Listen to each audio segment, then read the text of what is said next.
In the year 2157, humanity has eradicated terrorism, starvation, and conflict by developing the great theory of education. The natural world has healed, medical science has progressed to the point where individuals may be saved from any illness, and space travel is now commonplace. Max is evading calls from his family, who want him to return to college, while he is exploring the universe in his own spacecraft. When an asteroid strikes the ship unexpectedly and seriously destroys it, Max must prepare for an emergency landing. Sadly, the ship can no longer be navigated, and it crashes on the closest planet. Max escapes just in time to prevent it from blowing up, leaving him stranded on this alien continent. As he explores the area, he finds evidence of a blaze and comes upon a monster that appears to be hiding nearby.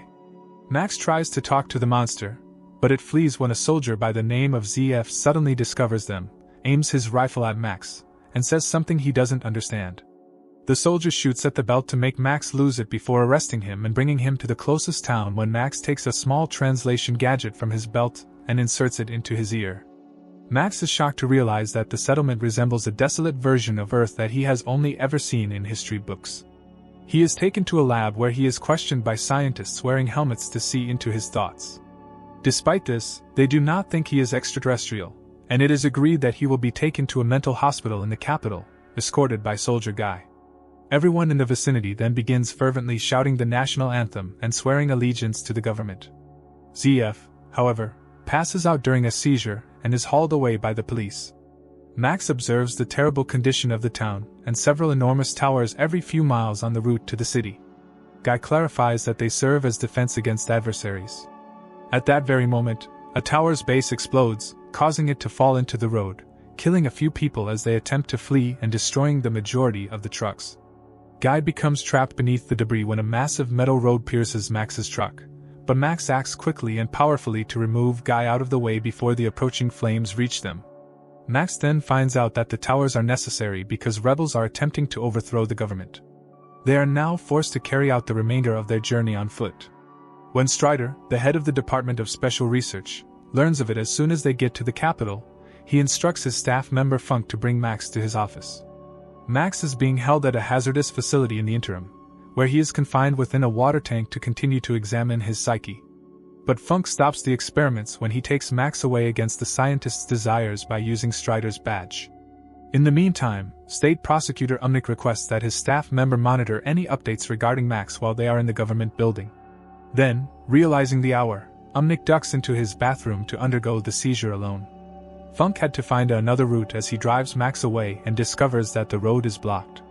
He's anxious because he's starting to notice the time, and that's when he starts experiencing seizures. The people in the area start chanting in support of the government as the police arrive to haul him up, calling Max a degenerate for not joining in. Max takes advantage of the confusion and flees right away. It is revealed in the government building that the Unknown Fathers, who include Strike and Umnick, are in charge of a dictatorship that rules the nation. The fact that the other fathers instantly execute the mistake-making father demonstrates their ruthlessness towards one another. Max finds himself in a bar after spending some time exploring the city on his own. There, he meets Rada, the waitress, and he immediately starts to feel smitten. Additionally, he witnesses another patron becoming overly intimate with her, to which Max promptly confronts him.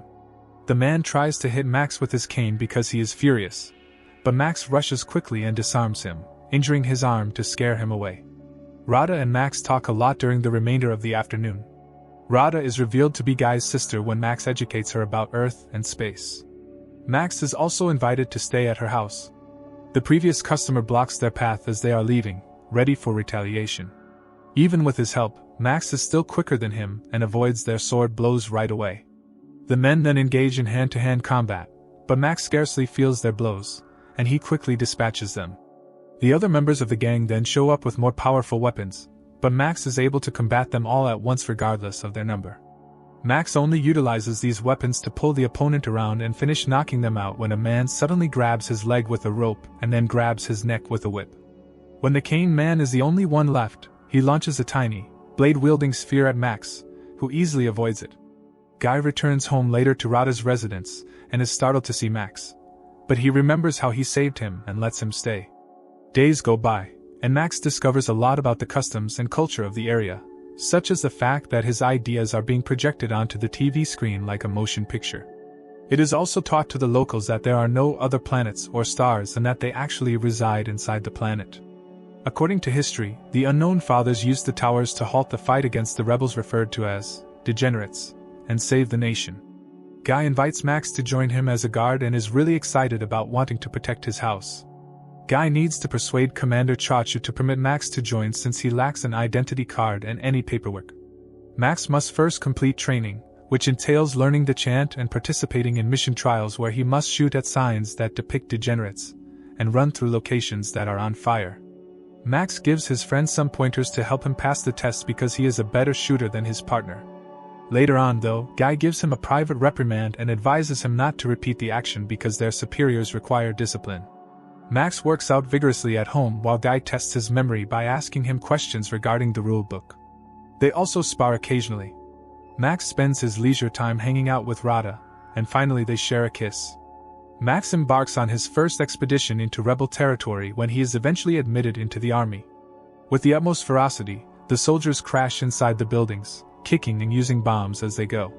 Max drops his gun in disbelief upon realizing that the so-called revolutionaries are merely scared regular people. A rebel emerges from cover and begins firing at them while the others are apprehending them. However, he is soon taken out and Chachu begins kicking him for amusement.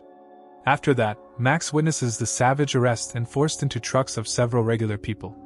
Max responds that the phrase, degenerate, had led him to believe he would encounter ferocious creatures rather than merely impoverished people when Chachu questions him about why he dropped his weapon.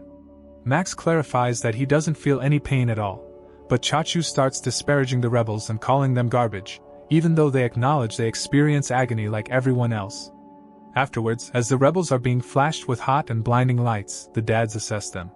While some convicts disrespect the fathers by listing all the persons they have slain, others deny engaging in any rebellious activities. Some convicts are executed, while others are sent to perform daily tasks based on their attitude. A rebel demonstrates to them the prosthetic arm he was forced to receive after the guards slashed his, and the dads punish him by forcing him into a suit that burns his skin. Max must see it all and pretend not to be disgusted. Later on, he attempts to explain to Guy how absurd everything is, but Guy responds by defending the policies of his government. Max is so visible that Funk eventually locates him. Guy and Max are summoned to Chachu's office later that evening, so by the time Funk arrives at their residence, they have already left. Chachu takes Max to the forest, and commands him to shoot the two rebels with death sentences because he wants Max to show that he is a faithful follower after what happened earlier. Pretending to shoot the rebels, Max leads them away but lets them leave instead. Then he approaches Chachu and declares his resignation. Chachu shoots Max out of rage while disregarding Guy's cries for forgiveness. After that, Max's lifeless body is left in the jungle as Chachu brings Guy back to the capital. The fathers are debating strategies to ultimately stop the insurgents' attacks in the meanwhile. But Umnik suggests he wants more battle by pointing out that now would be an excellent time to gather all of their guards into a massive army. The others support a full invasion, but they'll need to figure out how to convince people that war will resume, maybe by organizing a fictitious assassination attempt. Max's body heals quickly, so when the rebels in the forest find him in the evening, they are startled to learn he is still alive. Max describes the medical technology on Earth and notes that his people have no idea what a fatal wound is. The only way to stop him is to take a bullet to the head. In response, the rebels clarify that the towers aren't really for defense but rather are used to send out waves that brainwash people and that the fathers are dictators who seized control by force. They experience a patriotic frenzy twice a day at the same time because of this. Some people have seizures instead of these waves because they are immune to them, but the government's propaganda has labeled these people as degenerates, so that they can be found. The rebels put a stick in their mouths to prevent choking during their seizure at that very point when the towers began to send out waves. Umnik carries out the same private act in the city. Because of his earthling form, Max is completely painless, therefore he assists the rebels in getting through their ordeal. Max and the rebels then breached into tower territory by tearing down a fence. Max goes through the facility fearlessly, using his bare fists to bring down any soldier who dares to get in his way while the rebels begin fire on the soldiers and the alarm is sounded. While some rebels are slain, others attempt to hide behind walls so they can keep shooting the enemy until the very end. Before escaping, Max climbs beneath the tower, places a number of bombs, and throws a rope through the clothes hooks on every rebel, dragging them out with him whether or not they are still alive. Max's strength allows the party to flee to the forest just in time to prevent the explosion from bringing down the tower. Sadly, one rebel dies from his wounds, leaving Max and another man as the only ones who survive. Later on, Max returns covertly to the city and finds Rada, not realizing that a neighbor has saw him and reported him to the police. An altercation breaks out when Guy gets home, and Guy tries to eject Max. As soon as the authorities show up, Max rushes outside to protect the siblings and begins beating up the troops who are waiting. Although he works quickly and well, Max is forced to give up when Chachu kidnaps Rada. After that, ZF and the man with the metal arm are among the other inmates that Max is thrown into jail with. Strike visits Umnik in the interim, who purposefully has him sit on a chair that is so narrow that it causes discomfort for visitors as a kind of subtle punishment. Umnik oversees the re-education program, so Strike wants him to free Max so he may observe him. They talk about making an agreement. But when Strike departs, Umnik discovers from looking at Max's profile that he is seizure-free. Wanting that power for himself, Umnik orders his employee to kidnap Max and make it look like he mysteriously disappeared, and also to send Strike a message saying Max unfortunately died in action.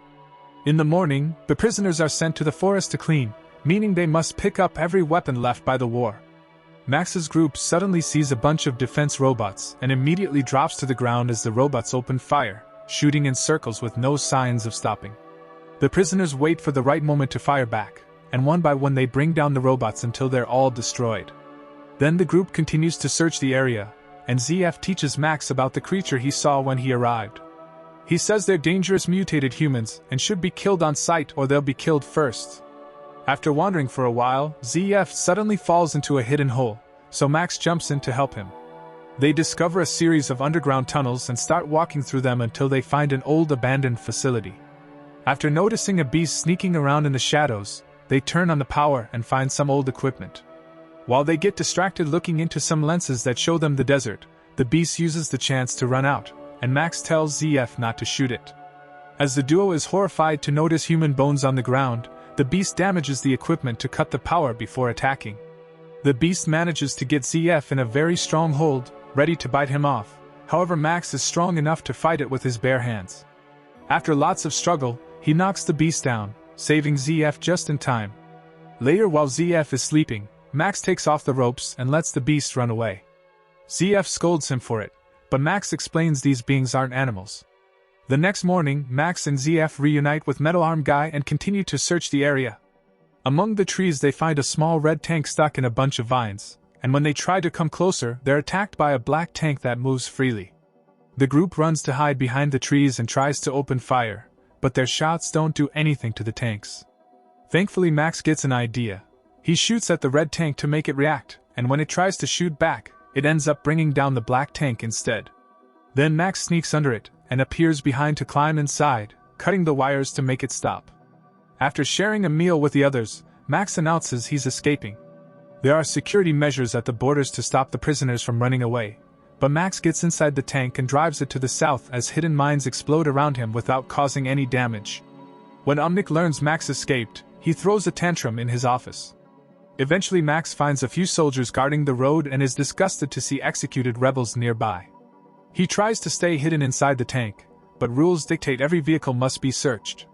Max smiles when he sees the soldier jumping on the tank is Guy and immediately drags him inside before pressing forward, destroying the gate and ignoring the other soldiers opening fire because they can't damage the tank. As they cross unknown lands, Guy is furious because they may be executed for this and tries to escape, but Max keeps him in the tank and promises him a much better life. Dark Planet, 2008, a sci-fi adventure with mixed results.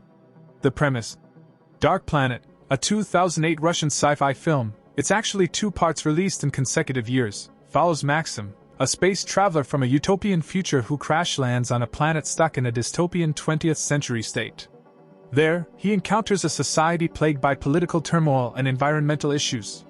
Critical take: faithful adaptation. Fans of the Strugatsky brothers' novel, inspiration for the film, appreciate its faithfulness to the source material.